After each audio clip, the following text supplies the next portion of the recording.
Good evening, Manish here. Welcome to Tax 10. We will see here 10 tax and financial information of the day back to back. So let's we start. Charges of the double benefit will sustain only when the SAC claim the refund and utilize the same for the payment of duty.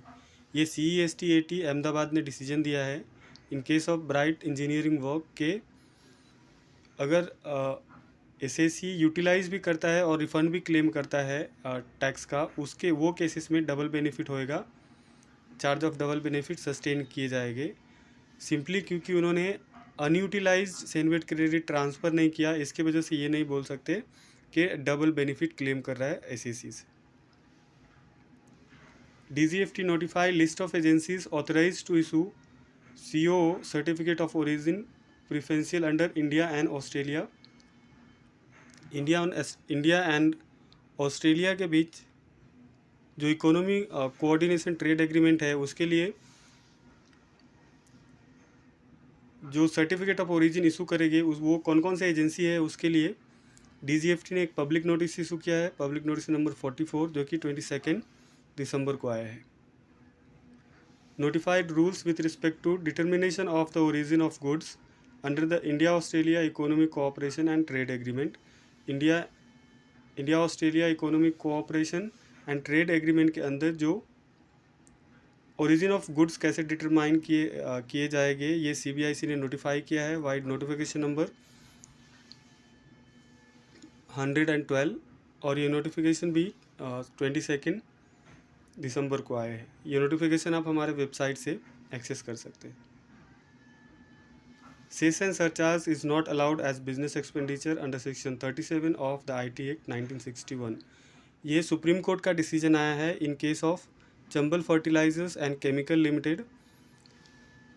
ये company के case में पहले एक high court का decision आया था कि जो टैक्स के ऊपर सरचार्ज या सेस लगते हैं, एजुकेशन सेस लगते हैं, तो वो एडमिसिबल होगा as a expenditure, business expenditure या नहीं। तो राजस्थान हाई कोर्ट ने इसके ऊपर डिसीजन दिया था एक कि जो सरचार्ज एंड एजुकेशन टैक्स है वो टैक्स ही कंसीडर किए जाएंगे और वो अलाउेबल होएंगे under section 37 of income tax act. वो डिसअलाउ नहीं होएंगे अंडर सेक्शन 40A(2)। बाद में जो जॉइंट कमिश्नर है इनकम टैक्स के, उन्होंने एक स्पेशल लीव पिटिशन फाइल किया सुप्रीम कोर्ट में और बाद में अभी सुप्रीम कोर्ट का डिसीजन आया है कि जो सेस या सरचार्जेस रहेंगे उसको टैक्स नहीं कंसीडर कर सकते और वो डिसअलाउड होएगा under section 40A(2) of income tax act. Traders body से 50,000 mobile shop have shut because of illegal practice by the e-commerce forms.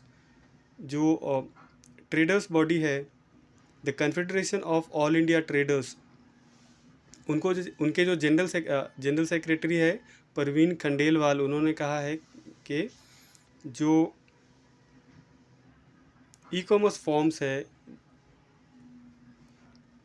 E-commerce form के जो इलीगल प्रैक्टिस है उसकी वजह से मोर देन 50,000 मोबाइल शॉप्स बंद हो गए हैं बिकॉज़ वो जो ई-कॉमर्स ऑपरेटर्स है वो एंटी कम्पिटिटिव प्रैक्टिस फॉलो कर रहे हैं, जैसे कैशबैक देने का या फिर डीप डिस्काउंट देते हैं, लॉस फंडिंग करते हैं। तो इसकी वजह से जो छोटे छोटे शॉप्स है, मोबाइल के शॉप्स है, वो बंद हो रहे हैं। Mahindra Thar not SUV as per the GST council. Recently 48th council meeting में GST काउंसिल ने ये रिकमेंड किया है कि जो SUV कार्स है उसके ऊपर हाइयर रेट से सेस लगेंगे। हाइयर रेट का 22% सेस लगेगा और ऑलरेडी जो SUV कार है उसके ऊपर 28% का GST है, तो टोटल 50% का टैक्स आएगा अभी जो भी SUV कार्स होएंगे। बट GST काउंसिल मीटिंग में गवर्नमेंट ने ये क्राइटेरिया भी डिफाइन किया है कि कौन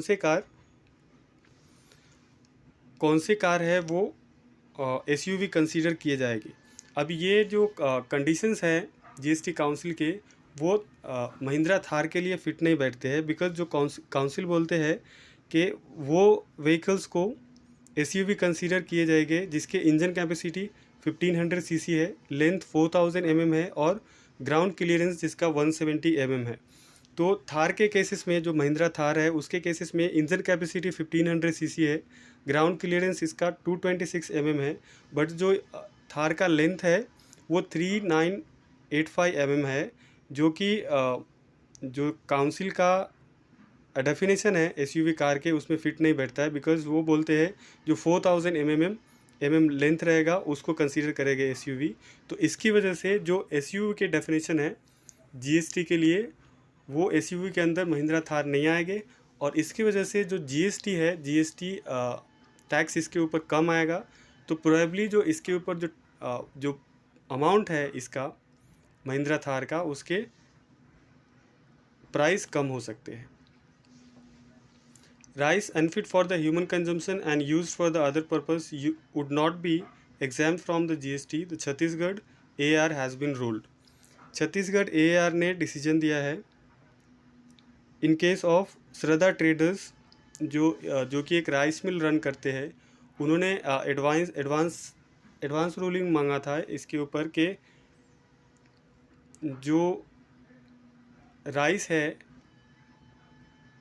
राइस के बाई प्रोडक्ट्स होते हैं, जो ब्रोकन राइस होते हैं, जो यूज़ में नहीं आते ह्यूमन कंजम्पशन के लिए और ह्यूमन कंजम्पशन के लिए फ़िट नहीं होते हैं, तो क्या वो भी एग्जाम्प्ट रहेंगे, या जो रिड्यूस रेट है 5% का राइस के ऊपर वही रेट लगेंगे।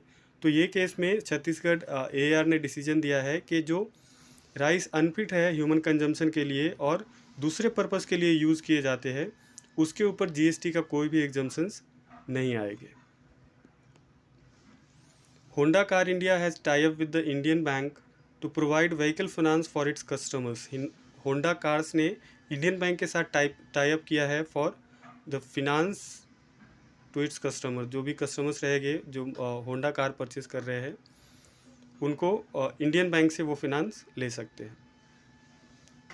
RERA imposes penalty of 25 lakh each on 5 builders. RERA ने, जो real estate and regulatory authority है, उन्होंने 5 बिल्डर्स के ऊपर 25 लाख ईच पेनल्टी लगाया है, और ये पेनल्टी इसके लिए लगाया गया है बिकॉज उन्होंने प्रोजेक्ट कंप्लीट नहीं किया है with in given timeline. Flipkart and PhonePe complete separation. Flipkart and PhonePe का सेपरेशन 2016 में स्टार्ट हुआ था, और बट अभी जाके ये फाइनली कंप्लीट हुआ है इनका सेपरेशन। जो फ़ोनपे के अंदर फ्लिपकार्ट शेयर्स ओन करती थी, वो अभी फ़ोनपे ने बाईबैक कर लिया। तो फ्लिपकार्ट एंड फ़ोनपे दोनों कम्प्लीटली सेपरेट हो गए अभी। तो ये थे आज के text 10। So thank you for your time. Share this video, subscribe my channel.